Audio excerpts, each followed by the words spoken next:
Diversity is one of our greatest strengths. Within our 5,000 publicly funded schools, all our students must be able to journey confidently toward their goal of becoming personally successful, economically productive, and actively engaged members of society. To inspire our students, to help them to build strength of character, and to promote resiliency in the face of adversity, we have, as educators, a moral responsibility to do all we can. Specific initiatives supporting diversity ensures that all our students, regardless of their gender, gender identity, sex, and sexual orientation, will grow, learn, and succeed. These are anchored in human rights legislation. Yet some data indicates that a number of members from the LGBT community still feel unsafe at school. 5 directors of education share their own experiences with diversity in our schools with each other and with you. You'll find their testimonials candid and, we hope, inspiring. Martin, can you please share with us, as director, how have you fostered a caring, safe, and inclusive board-wide culture for all your staff, students, and community members? That's a great opportunity to talk about a couple of things that we've focused on in the Durham District School Board. The goal of the educator network in our board is to create a safe, welcoming environment for students and also for staff, where all opinions are respected, where all sexual orientation is respected. We see that as a major goal in creating safe learning spaces for all of our students. It's been very successful. The LGBTQ Educator Network provides wonderful input to our school board on things that we can be doing together to create those safe, welcoming spaces for students and staff. At the community level, our Officer for Equity and Inclusive Education works with the PFLAG locally very closely. It's a great relationship, and in conjunction with PFLAG, the board has been hosting LGBT Family Voices, Family Engaged projects now for a couple of years. Interestingly, for both the LGBTQ Educator Network and the LGBT Family Voices Engaged project, that's open not just to individuals who are LGBT, but to their allies as well. So again, it's part of creating that overall safe and welcoming environment. I think Martin makes a good point about the partnerships. The partnerships enabled to be able to do things to support our students are really critical. And in Greater Essex, we have the wonderful opportunity to work with Windsor Pride, who are very supportive partners, and also Nancy and Rob Campana, who are parents who run an event called Run for Rocky, where they do fundraising to raise awareness around LGBT. And they also donate funds from that run to programs that students can apply for in the board, and there's been some exciting things that have happened as a result of that. So wherever we can, partnering I think is critical to supporting students. At PFLAG would be another example of that, and those community partnerships, especially when we run our GSA conferences in Greater Essex, we have lots of great partners with the University of Windsor and with all of the people I mentioned to be able to run great things so students get voice and get a forum wherein they can feel comfortable talking about their things that concern them.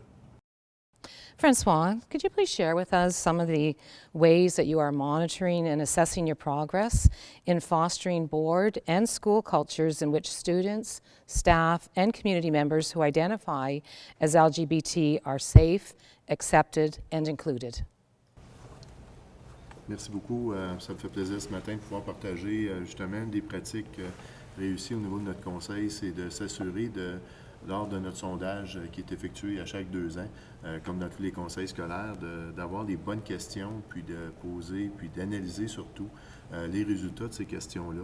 Donc, on a fait un partenariat, puis on a travaillé avec un chercheur de l'Université d'Ottawa ainsi qu'un psychologue, une firme spécialisée, afin d'analyser chacune de nos questions pour s'assurer que les élèves comprennent bien les questions, que les parents comprennent bien les questions et que nos employés également, afin d'aller chercher le plus de données possibles qui parlent et qui vont nous permettre de bien cibler avec quelle communauté travailler. Donc, on a eu des résultats intéressants. Depuis 2 ans, on est capable de vraiment voir justement est-ce qu'il y a des tendances, est-ce que certains élèves, tous les programmes qu'on fait au niveau de l'intimidation, au niveau du climat scolaire, ont porté fruit. Donc, si dans une certaine région, justement, il y a peut-être un haut taux d'élèves qui s'identifient LGBT et qui parlent peut-être de pensée noire au niveau de santé mentale, au niveau de problématiques, au niveau d'idées suicidaires, on est en mesure de cibler dans chacune de nos écoles les interventions à poser déposer, puis de justement amener l'aide nécessaire pour nos parents et nos élèves. On partage nos résultats, bien sûr, avec toute la population, le comité de participation de parents, les conseillers scolaires, les élèves, le Sénat des élèves également, ainsi que les employés, pour être en mesure de justement réaliser l'ampleur parfois de la problématique dans leur école. Souvent, on croit qu'il n'y en a pas de problème, puis il y en a une problématique. Donc, c'est important de l'adresser. Donc, ça, c'était un succès, puis s'assurer de continuer de faire le monitorage de ça. One of the things that we've done also with our surveys is that we're asking all of our schools to do responses to it. So what are the strengths that we've identified, and then those areas of weakness, what are the plans for the school to respond? We've gone the next step, and we have a student senate, which are composed of the leadership, the student leadership from each of our schools. So we're asked them now, from your point of view, and what you have seen in terms of how students responded, is what are the students going to do? And we've really seen that they put another lens to it from their point of view, and we've gotten some very interesting initiatives that are taking place as a result of that. Linda, you've been a student success leader and you've worked at the Ministry of Education, and now in your role as Director of Education, could you please share with us how you've established a culture of acceptance and belonging for all students within your school district? I think one of the things is we really have to be clear in terms of our communication. When we say equity and inclusion, what is it that we're talking about? And I think we really learned that with respect to school improvement, that we really needed to be clear on what our goals are. So for me, in communicating, equity basically is justice. Are we treating everyone who comes into our building justly and fairly? And when it comes to inclusion, it's hospitality. Does everyone who comes into our buildings feel that sense of welcome and hospitality? And then lastly, with diversity, it comes down to sharing of our gifts. So as director, I think I have to be clear so that everyone understands what we're talking about when we're talking about equity and inclusivity. And what I found is a strength is the students. And we've really used our student senate, which is comprised of all of our student parliament members. And one of the tasks that we give them when we meet with them right in September is what are the ways in which you're making everyone feel welcome into the school. And we have clubs that are really taking belonging into the larger perspective in terms of making sure that everybody feels that welcoming. And it may be that student who is in the cafeteria who doesn't have anyone to eat with them, and it's noticing that. One of our schools have adopted where the seniors open a door for the other students for those first weeks. So they do that in the morning, they do it at lunch. And while these are all little things, it's the little things that create that culture in the school of belonging. And it's something that we can never stop doing. You have to pay attention to it all the time and be attentive to it. And I think right now, in some cases, our students are taking the lead for us on that. Linda, you commented on the importance of weaving equity into school improvement. I think that's a really important point. Locally, we make sure that we're paying attention to equity and inclusive education, specifically supporting our students who are LGBT in building our board improvement plan each year. So it's important. Our equity and inclusive education officer is an important part of the building that we do to create our board improvement plan. From that flow our school improvement plans. And it's important that we make sure as a board that we're building that in quite specifically across all areas of school improvement throughout our system. That our officer for equity and inclusive education reports to the superintendent of programs, whose responsibility it is to lead the development annually of our board improvement plan. So the relationship there ensures that we have the proper building in our minds built right into what we're doing for our board planning and for our school planning annually. Mark, what steps has your school board taken to engage and respond to the voice of the LGBT students and their allies, both at school and within the system? And in responding, could you please share a specific example with us? Donc, comme à peu près tous les systèmes scolaires, on a des clubs au sein de nos écoles secondaires, naturellement. Ce qu'on fait aussi, c'est qu'on encourage fortement les élèves à participer lorsqu'il y a des activités communautaires, et on en a eu à Sudbury. Donc, on a toujours des groupes d'élèves de nos écoles secondaires environnantes qui peuvent participer à ces activités-là. On fait aussi de la formation auprès de notre personnel. On a eu un animateur culturel qui est ouvertement gay, qui est venu former nos directions sur les différents types de communautés. On pratique de la formation, mais je pense qu'une des choses dernièrement qu'on est vraiment fiers, c'est que les policiers de la ville du Grand Sudbury avaient monté une vidéo sur la communauté transgenre qui a été reconnue par la Commission des droits de la personne ici en Ontario.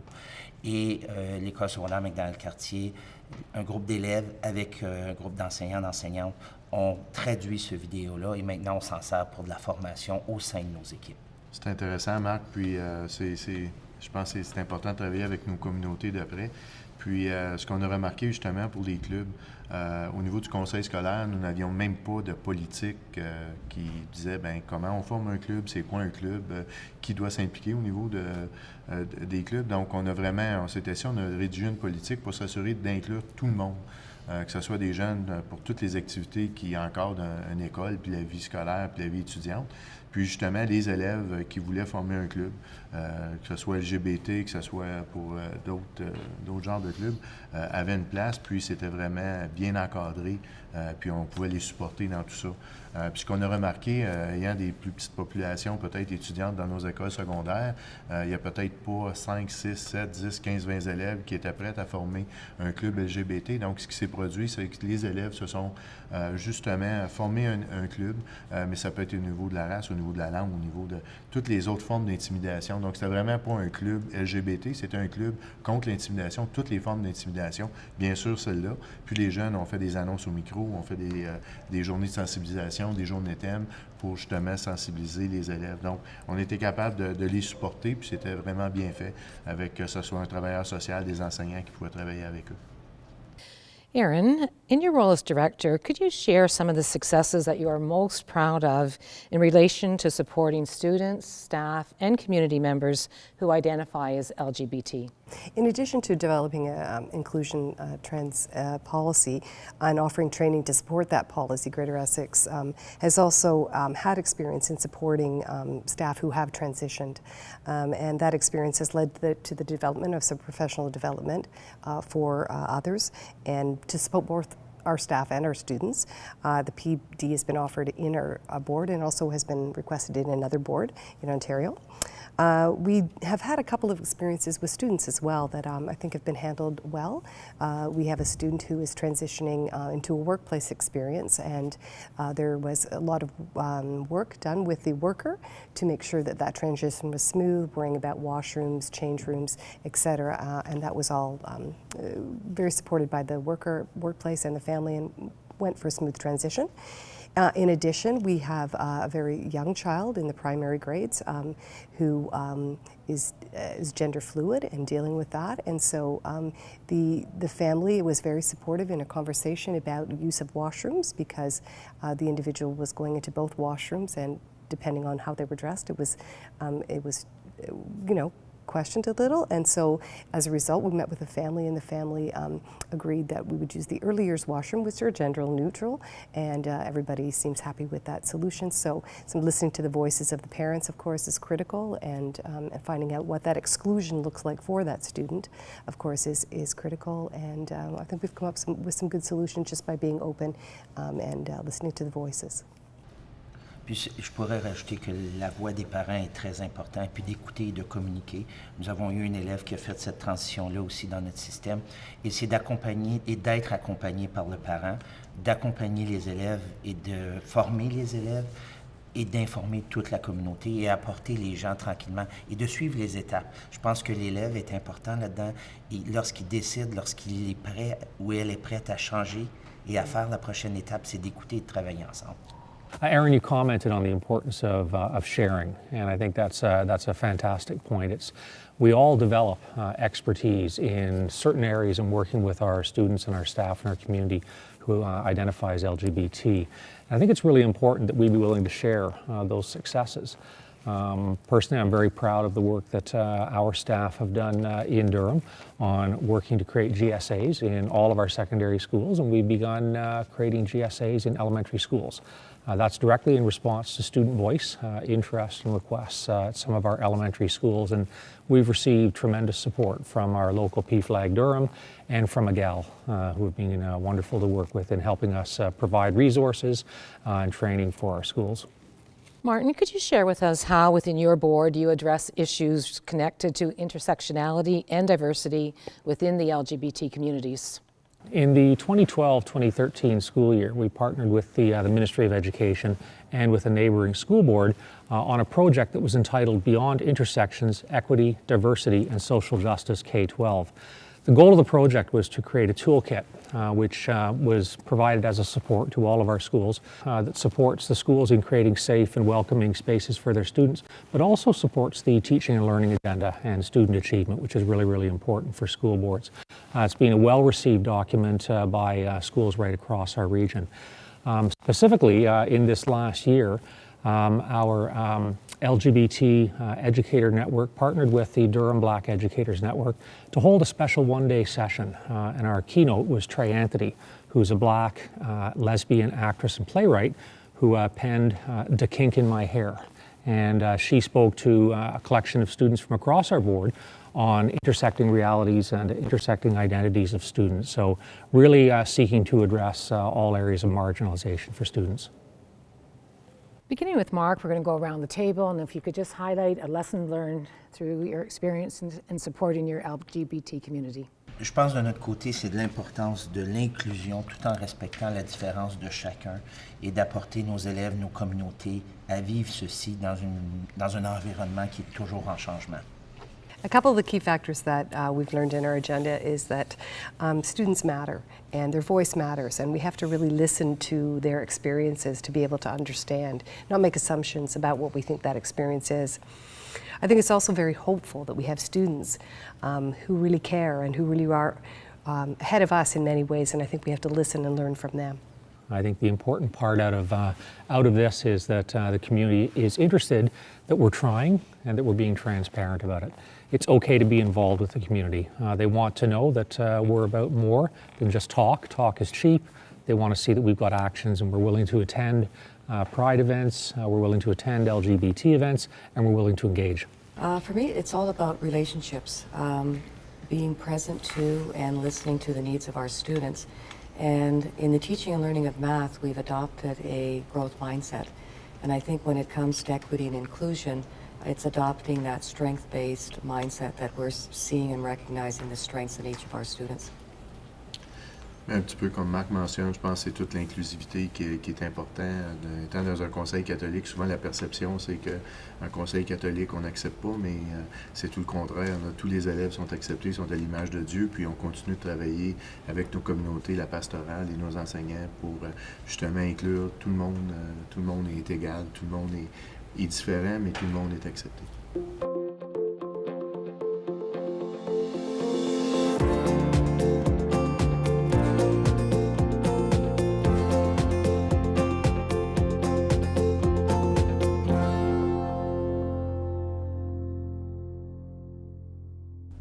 In order for students to do well in school, they must feel that they are in a safe learning environment. How would the students in your school describe how they feel? Just the amount of diversity that we have in our school and all the different clubs that we run. We have so many different sports teams, and for people that don't like sports, we have anything that you could really think out there, and it really makes our school unique because we have something for everyone, so a person's never left out. They can always find someone that's just like them.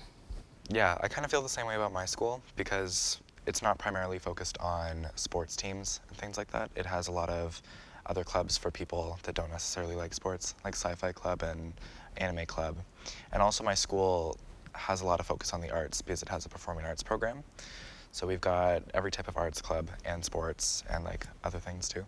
So yeah, it's really cool. Do you believe that your school responds appropriately to acts of discrimination, harassment, including homophobia? Well, at cathedrals, if there's a problem with harassment and you find someone that you can trust, like an adult or one of the vice principals, and you go to them, and they will deal with it right then and there. And if things need to go further, they'll go above them, or they'll go to the board or something to help you overcome whatever happens. At my school, it's dealt with an in-school suspension, and you have to do a project to show that you don't plan on doing it again and to educate yourself.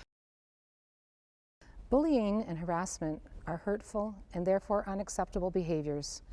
Could you share with us how these behaviors are dealt with within your school community?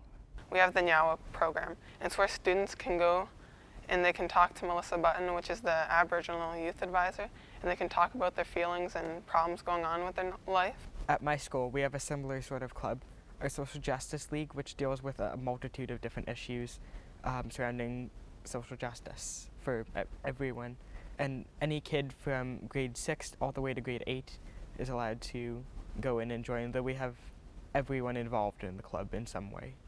My school has an anti-bully club called the Good Samaritan Team, or GST. So once a month we wear the red shirts that I'm wearing right now.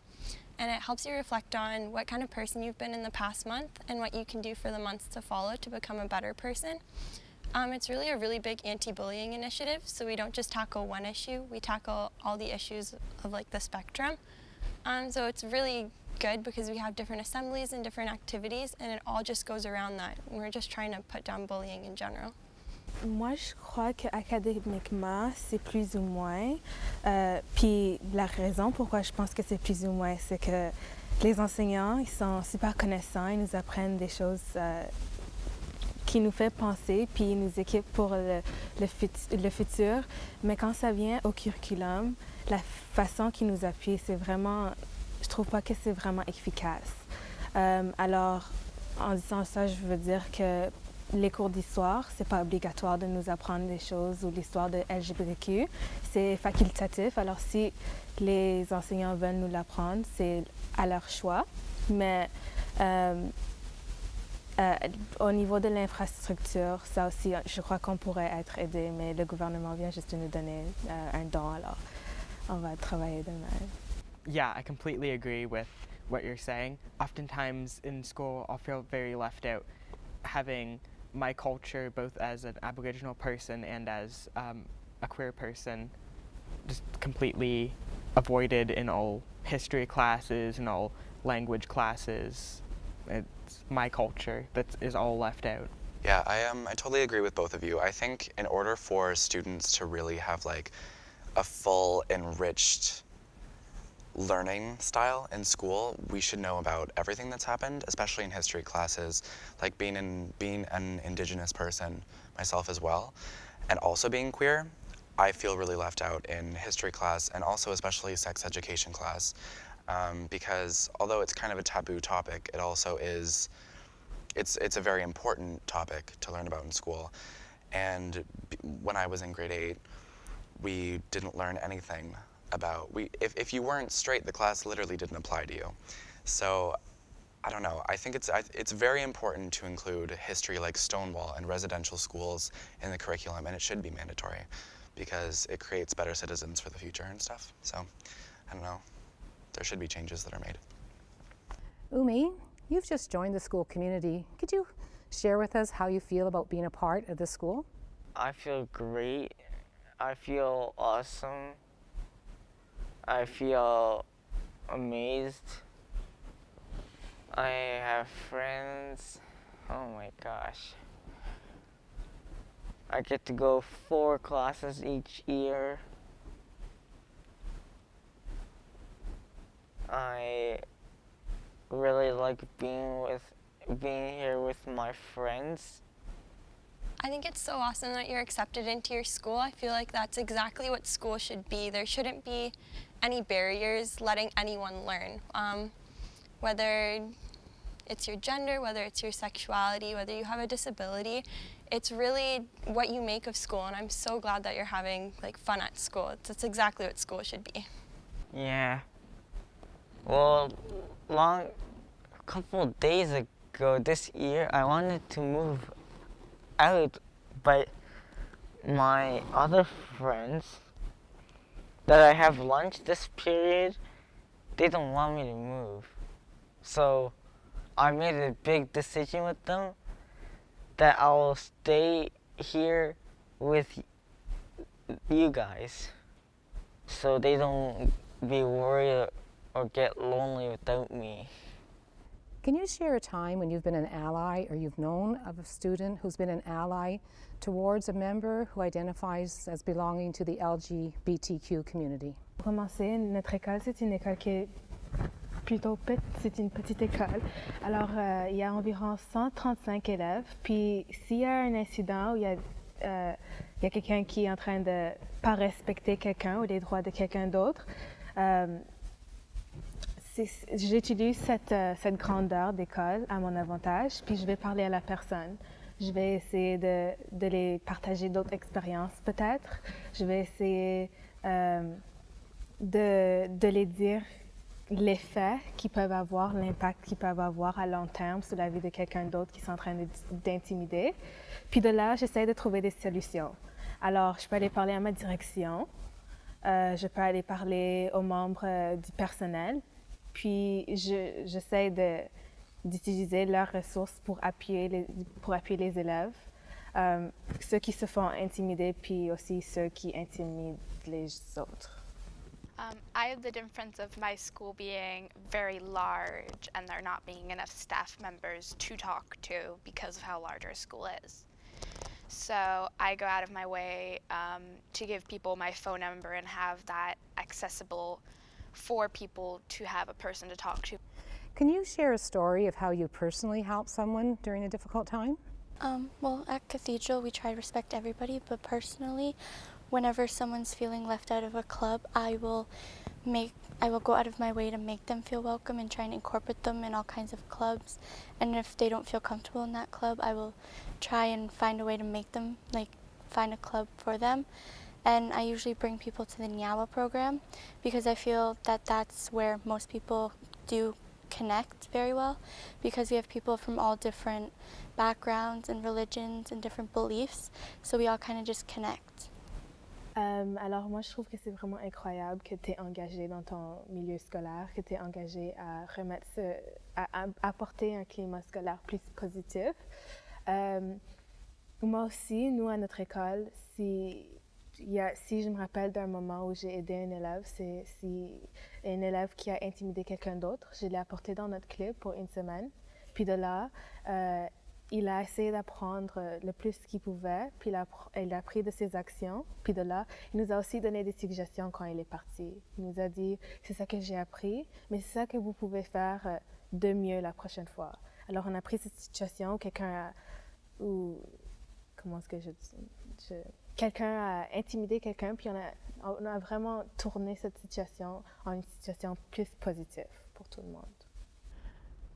I would like now for everyone to have the opportunity to share some concluding thoughts. I'm happy I'm at school, and I am happy that I have good friends here at BR, and I really enjoy being with my friends here. I guess I'll have... Though I believe my school excels at being an accepting environment for everyone, the next step is for both staff and students to educate themselves in areas of need at the school. I think the final thing that I want to add is that a lot of schools and lots of people nowadays will say that they're accepting of all these things like LGBTQ and different backgrounds and different religious beliefs. But I think if you're going to say that you accept those things and that you're an advocate for those people who are sometimes left out of things, you need to take the initiative and actually do something about it and not just say that you are okay with it.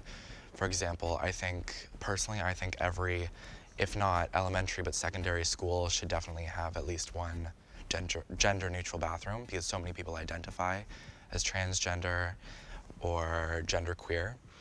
And also, every school should have like a GSA, just so that everybody really knows that they don't just feel accepted, but that they know that they are.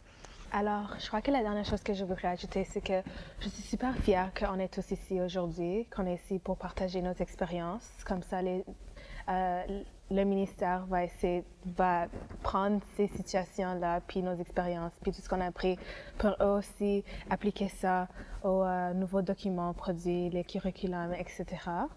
Mais je dirais aussi que je suis super fière quand on est engagé comme des adolescents. On a beaucoup de préjudices ou des stéréotypes quand on fait rien, puis on est tous paresseux, mais ça c'est pas du tout le cas. On est tous venus aujourd'hui, puis l'information qui a été partagée, c'est l'information qui est de bonne qualité. At my school, there's many misconceptions about smudging and how we do it. So as a Nyawa student leader, I find it my responsibility to inform my fellow classmates and students about what smudging is and how it's important in Aboriginal culture. And we incorporate smudging in our masses to help bring awareness about what it is. And we invite classes down to come to the portable to have smudging teachings. Well, at Cathedral, many students will ask what the medicine wheel is, and it's a symbol of everything, how it's created equally, and how everything on the medicine wheel represents the circle of life and how everything is constant. So when we give our presentations, we try to incorporate everybody and ask as many questions as we can for the students to actually be involved in the teachings. So when we explain the medicine wheel, we try and explain to them that everybody's created equal, no one's better than anybody else. And we also try to show them and explain to them that no matter who you are, everybody matters most. I feel one thing that's really important is for students and teachers to know that being different is okay. Some people do identify as minority groups, and it's really important to educate yourselves and to educate others about differences.